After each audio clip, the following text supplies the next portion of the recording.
Olá, eu sou o Vitor Cavalcante, eu falo diretamente da 5ª edição do IT Forum Expo aqui em São Paulo. E agora eu converso com o Peter Koolstorm, é um nome bem difícil, ele é dinamarquês e ele é líder para a América Latina do Copenhagen Institute for Future Studies. Ele participou agora há pouco de um painel falando sobre o futuro do cérebro e eles têm uma série de estudos que falam sobre o futuro mesmo, tendências nessa área, e a gente vai explorar um pouquinho essa temática. Peter, obrigado, primeiramente por ter aceito o nosso convite aqui para participar do IT Forum Expo e agora com a nossa entrevista. No painel mediado... Prazer. No painel mediado pelo Jesper, você discutiu muito algumas tendências mesmo do que deve acontecer em questão de inteligência artificial, computação cognitiva, futuro do cérebro, mas eu vejo que em países como o Brasil, as pessoas ainda têm um pouco de temor de falar disso, muito em função do medo de perder emprego. Tipo, o que vai acontecer quando a inteligência artificial tiver implantado em escala, eu vou realmente perder meu emprego? O que vai acontecer com essas pessoas de funções básicas? Que tipo de insight você poderia trazer para a gente nesse sentido? A nossa análise é que é muito importante não ver essa substituição por robôs, etc., como uma ameaça. O que a gente tem em vários casos, por exemplo, na Dinamarca, as empresas que compram e aplicam mais inteligência artificial e mais robôs, terminando contratando muito mais pessoas e têm um muito maior lucro. Então, não é como também o Marcelo de IBM falou no painel, que não é uma questão de substituir, é uma questão de aprender a trabalhar com os robôs, trabalhar junto com a inteligência artificial. E o que a gente veja é que, se a gente veja no mundo um promédio de um trabalhador, a Alemanha, nos últimos 80 anos, conseguiu reduzir um ano de trabalho por mais que 1000 horas de um trabalhador comum. Então, a gente está vendo que a tecnologia vai continuando a nos ajudar a liberar mais espaço para pensar em coisas que a gente poderia mastigar, mais criativos, mais coisas vinculadas ao the big picture, mais o que queremos como raça humana, o que queremos para o nosso futuro, e ver a tecnologia realmente e essas novas formas de como computação cognitiva, ver eles como algo que ajuda a gente.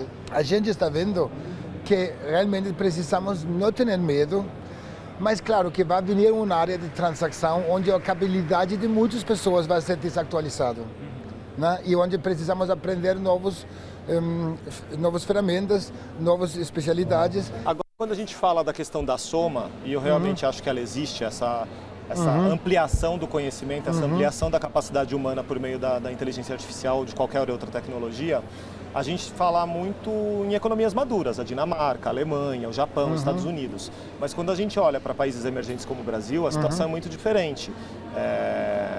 Sim e não. Mas você vê algum preparo? Porque, por exemplo, para ter essa soma, as pessoas precisam ser preparadas para esse novo momento.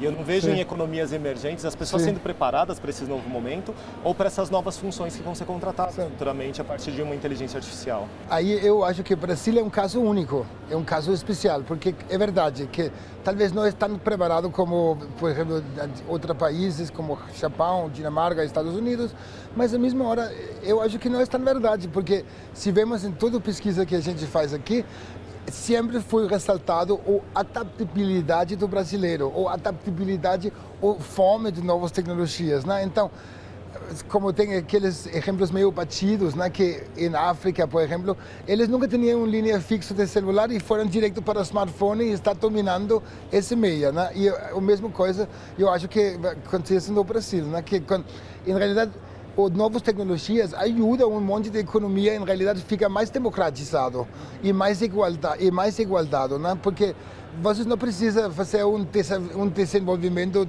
ao longo dos anos para aprender isso, mas pode só aplicar as tecnologias que estão disponíveis e vai para frente, né? E também eu acho que eu não estou tão preocupado com o Brasil, porque o brasileiro é um cara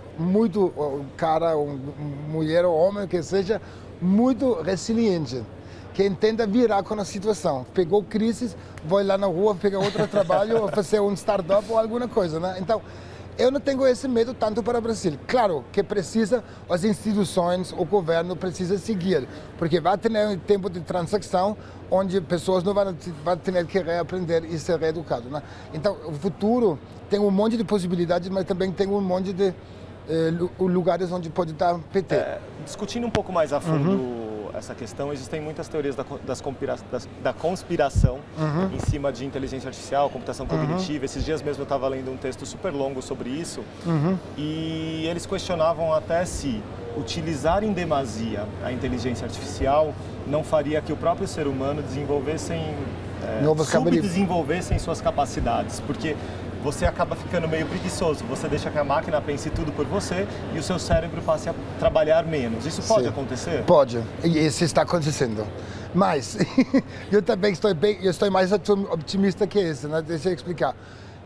A gente veja que vai ter uma grande diferença entre as pessoas que conseguem dominar a tecnologia e pessoas que vão ser dominadas pela tecnologia. Né?